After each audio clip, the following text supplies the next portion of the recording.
કેમ છો બધા? જય શ્રી કૃષ્ણ, જય માતાજી.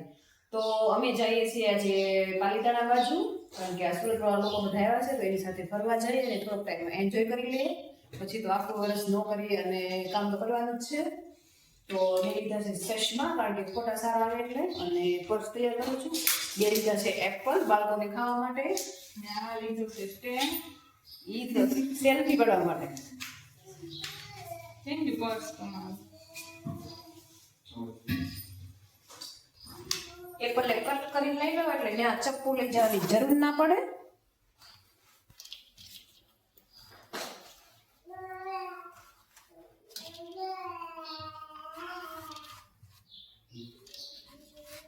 ગોગલ્સ એ કોથળી લેતી જાતે સફરજન નાખો. ક્યાં છે?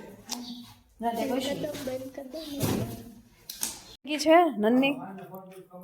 હેલો ગાઈસ, હું તૈયાર થઈ ગઈ છું અને મેં ચશ્મા પહેર્યા છે અને તમે જોઈ શકો છો હું કેવી લાગુ છું કે હું કેવું લાગુ છું. અને કોમેન્ટમાં જરૂર બતાવજો. બાય.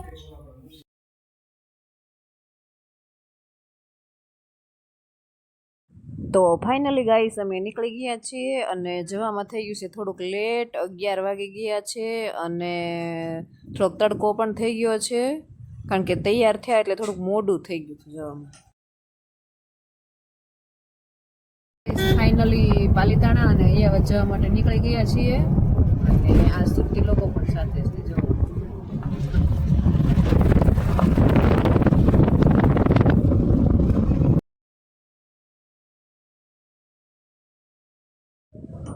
તો ડુંગરાળ વિસ્તાર શરૂ થઈ ગયો છે અને આમ રણ જેવું લાગે છે. જોવો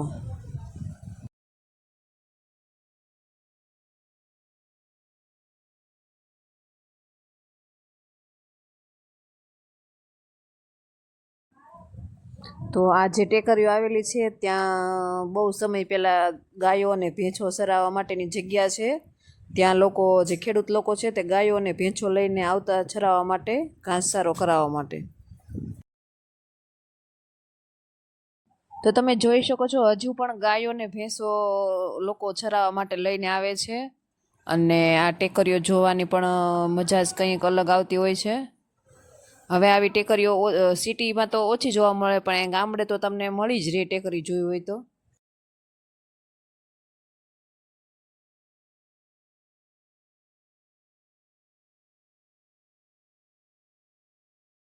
તો ફાઇનલી અમે અહીંયા જ પહોંચી ગયા છીએ અને મને એ વાતની ખુશી છે કે મેં ફરીવાર માતાજીના લાઈવ દર્શન કરવા જઈ રહી છું. જય શ્રી ખોડિયારમાં.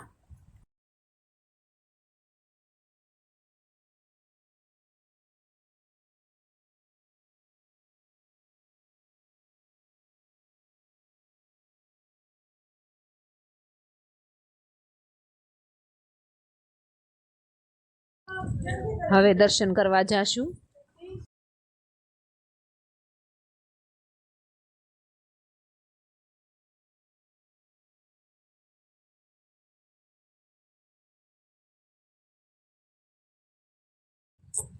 અહીંયા બીજા લોકો પણ કર કરવા માટે આવ્યા છે અને એ લોકો ધામધૂમથી રાસ ગરબા લે છે અને આયોજન કરવિધિનું આયોજન બહુ મોટું રાખેલું છે.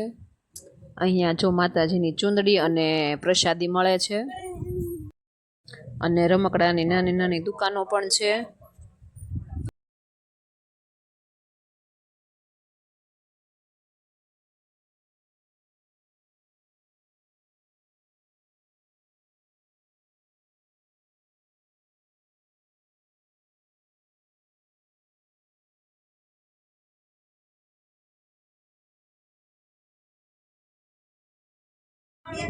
તો અમે લોકો હવે દર્શન કરવા જઈએ છીએ અને દર્શન કરીને પ્રસાદી લઈશું અને ત્યાર પછી નીકળી જઈશું પાલીતાણા જવા માટે. તો અહીંયા દર્શન કરવા માટે શ્રદ્ધાળુઓ આવે છે અને લાપસી પણ બનાવે છે અને પ્રસાદી રૂપે જમે છે. તો અમે પણ પ્રસાદી લઈશું.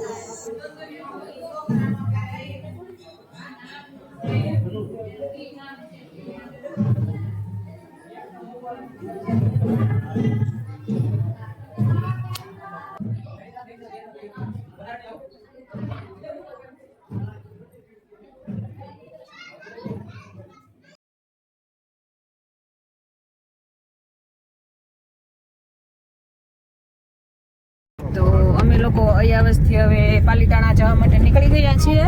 અયાવજ તો એ માટે જવું પડ્યું કે લોકો સુરત થી આવ્યા છે, એ લોકોને બાકી હતું. અમે લોકો જઈ આવ્યા હતા, તો ફરીવાર દર્શન કરતા જઈએ અને ત્યાંથી નીકળી જશું પાલીતાણા માટે.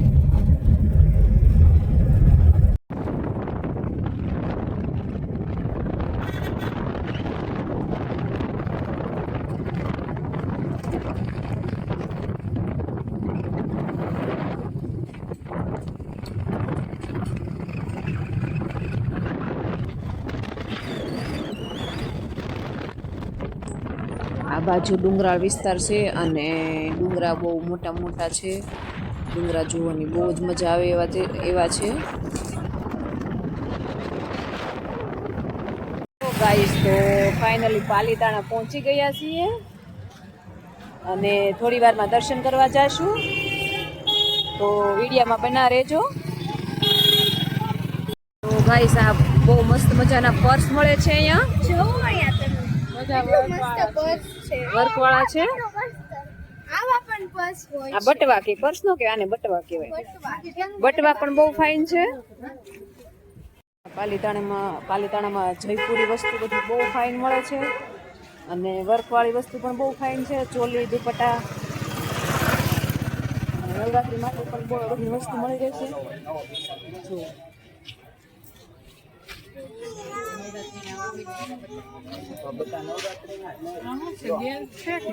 હા, બાંધણીના દુપટ્ટા પણ બહુ મસ્ત મળે છે. જો લગડા પટ્ટીના દુપટ્ટા, લગડો પટ્ટી.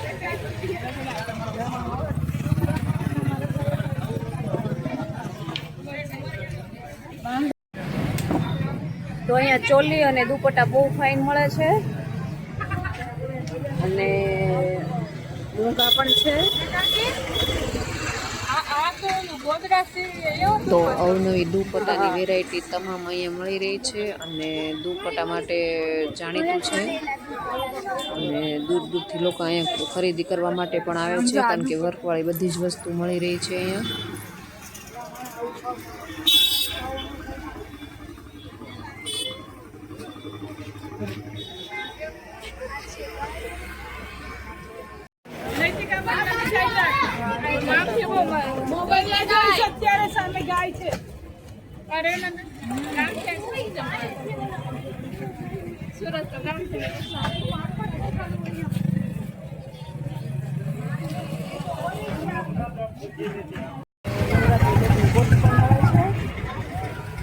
તો નવરાત્રીમાં પહેરાય એવી કોટી પણ છે, બહુ સરસ મજાની. આ પર્સની દુકાન છે અને પર્સ પણ બહુ જ ફાઇન મળે છે. વેવણા તો નથી લેવા. જોઈ શકશો, જો તમે નાની આનું કે રેવણા જોઈ શકો. નાની પાટલી એમ ને.